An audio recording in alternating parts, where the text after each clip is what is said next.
Bueno, está en línea Mariana Lucy, es coautora del libro El dólar, historia de una moneda argentina. Mariana, buen día, ¿cómo estás? Hola, buenos días, ¿cómo estás? Bien, bien, bien. Bueno, qué momento para hablar de este libro, de El dólar como moneda argentina, algo que en cualquier encuesta surge cuando se le pregunta a las personas por el tema de la utilización del dólar como moneda corriente, ya no como moneda de reserva. Tiene una enorme aceptación. Contanos un poco la estructura de esta historia de una moneda argentina.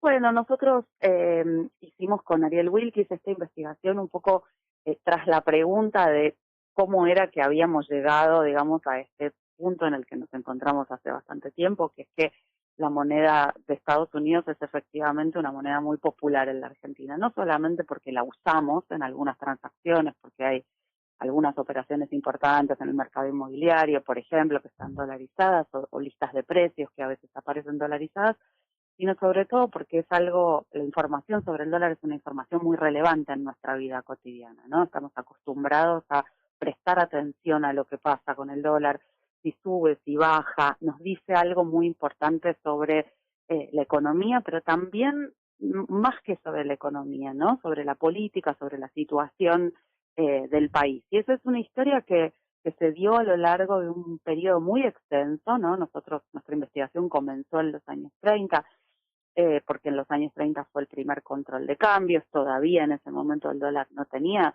una relevancia que lo destacara del resto de las divisas, pero sí la tuvo a partir de finales de los 50, ¿no? Entonces este proceso de popularización del dólar, lo llamamos nosotros, es un Mm. proceso que funcionó como por lenta sedimentación, ¿no? Esta Mm. costumbre que para nosotros hoy está tan arraigada, por ejemplo, de ahorrar en dólares, no es algo que existió siempre.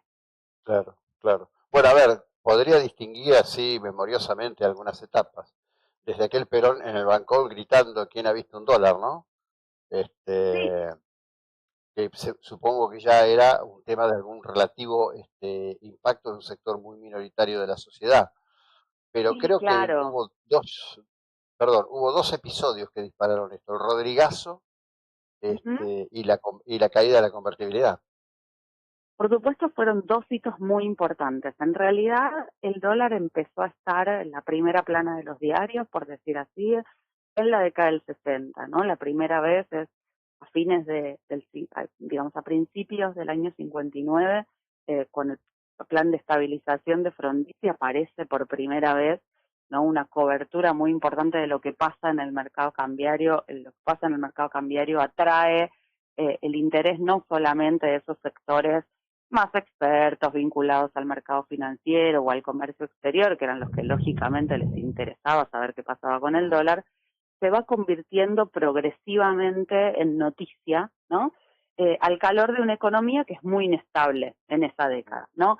Después, pero todavía en ese momento, el dólar es sobre todo una información que se va volviendo importante, no es algo que los argentinos de a pie tienen en el bolsillo, por decirlo de alguna Ujú, manera. ujú. Esa idea de que los argentinos buscan cierta protección o refugio en la moneda de otro país va a venir después, ¿no? Como vos decís, a partir de las altas inflaciones de los 70 en adelante.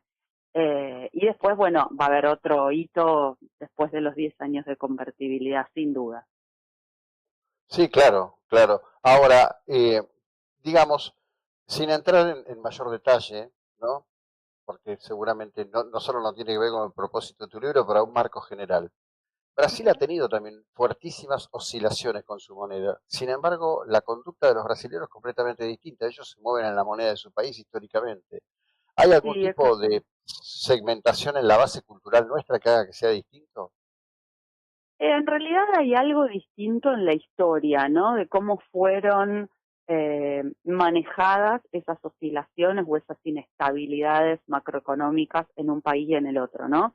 Eh, Tenemos muchos puntos en común con Brasil, como con otros países que sufrieron periodos de muy alta inflación en los 70, en los 80, incluso crisis hiperinflacionarias, pero la previa de esos periodos había sido diferente, ¿no? Cuando Argentina llega a ese régimen de alta inflación que se da a partir del Rodrigazo y sobre todo en los 80 hasta la hiper del 89, esa instalación del dólar como dato relevante, como elemento para leer la economía argentina, está ya presente desde hace una década, ¿no? En Brasil esto no pasa y sobre todo en Brasil el rol que en la Argentina cumple el dólar respecto a la inflación como refugio lo van a cumplir otros instrumentos financieros creados por el Banco Central de Brasil. Entonces, no es que las personas no busquen cómo protegerse de la alta inflación, sino que lo hacen Claro. con otros instrumentos. Ujú. Bien, ¿tenés alguna lectura? Sé que es muy pronto, pero en definitiva estás inmersa en el tema del significado de estas medidas que ha lanzado el gobierno. Bueno, falta que sean publicadas en el boletín oficial. No van a ser realmente, yo diría, tomadas muy en serio hasta que esto no sea una ley, y siendo una ley también me crea algunas preguntas, pero bueno, eso lo sabremos en el decurso de los acontecimientos. ¿Cuál es tu lectura de esto? Sí, exacto. Tenemos que esperar en primer lugar los detalles, ¿no? de la norma. Yo creo que en estas medidas hay eh, una mezcla de dos elementos que están presentes, ¿no? En esta historia de popularización del dólar en la Argentina. Una tiene que ver con cuestiones estrictamente materiales y es estas medidas que, podríamos decir así, relajan ciertos controles que podrían favorecer que las personas utilicen dólares que no tienen declarados, sin llegar a ser un blanqueo, porque aparentemente no lo sería, eh, tienden a favorecer que las personas utilicen dólares que hoy no están utilizando y el gobierno necesita esos dólares. Así como necesitó los del blanqueo y como necesita los que aportó el Fondo Monetario Internacional. Entonces hay una parte de la medida que tiene que ver con esas necesidades. Otra parte de la medida tiene que ver con que no estamos en un año cualquiera, estamos en un año electoral, y que el dólar se ha convertido en un elemento más de la contienda política en la Argentina, ¿no? Desde hace muchos años, pero lo vimos muy claramente en las últimas dos elecciones presidenciales, el mercado cambiario fue una arena más del juego político Claro. y yo creo que el gobierno actual comprendió, interpretó, digamos, muy eh, claramente la relevancia que el dólar tenía para la población, a tal punto que hablar de dolarización, pese a los argumentos en contra de una parte muy importante de los economistas, de los expertos de distintos signos políticos, se convirtió, digamos, en una propuesta atractiva. Entonces yo creo que hay parte de esta idea que el vocero expresó ayer como, bueno, tus dólares, tu decisión, tiene que ver o podría tener que ver también con volver a colocar el tema del dólar como un tema caro a los votantes. Claro, Pero, sí, sí, sí, repito, evidentemente. tenemos que esperar a ver qué es lo que pasa, ¿no? También esperar cuánto reacciona la gente frente a esa medida, si es que efectivamente significa alguna forma de blanqueo, ¿no? Si efectivamente los argentinos van a deshacer sus canutos de dólares y los van a volcar al mercado. Sí, yo lo que planteaba hoy es que esto en principio me parece es más atractivo para esas personas que pueden tener un canuto en casa, como dijiste, y que están poniendo en riesgo hasta su vida por tenerlo guardado ahí, ¿no? Decir, bueno, abro una caja de ahorro, pongo los dólares ahí y ya estoy en otro esquema, ya mi seguridad personal mejoró mucho. Pero no sé cuántos pueden hacerse esa pregunta para encontrar esa respuesta.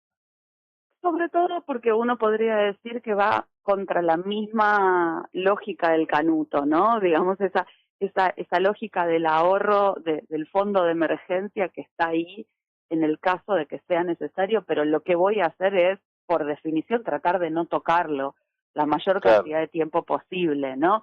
Entonces, uno diría, eso es lo último que se pone en juego. Entonces, ¿cuántas claro, personas son las que lo van a convertir en pesos? Bueno, aquellas que no les queda otra. claro. Eh, Mira, acá, él es, permíteme que te sí, diga esto. Laura, que nos está escuchando nuestro diálogo. Dice, mi familia antes se ahorraba en cospeles de Entel. Siempre hubo algo que no fuera el peso para tratar de resguardar y no perder, lo poco que se ganaba. sí, Alto ejemplo. efectivamente, digamos, a veces nos cuesta, digamos, ir para atrás en el tiempo, no siempre la memoria familiar llega tan atrás en el tiempo, sin dudas es una historia muy larga, ¿no? Porque es muy larga también la historia de la inestabilidad del peso en la Argentina. Entonces, bueno, es buscar otros elementos. Claro. Bueno, te agradezco muchísimo, No, gracias a ustedes por el interés. bueno, Mariana, gracias, que tengas un buen día, un buen fin de, muy amable. Buenos días. Chau, chau. Bueno, Mariana Lucy, coautora del libro El dólar, historia de una moneda argentina. Cuántas historias fascinantes aparecen, ¿no? Bueno, puntualmente es la hora 8:15, ya seguimos.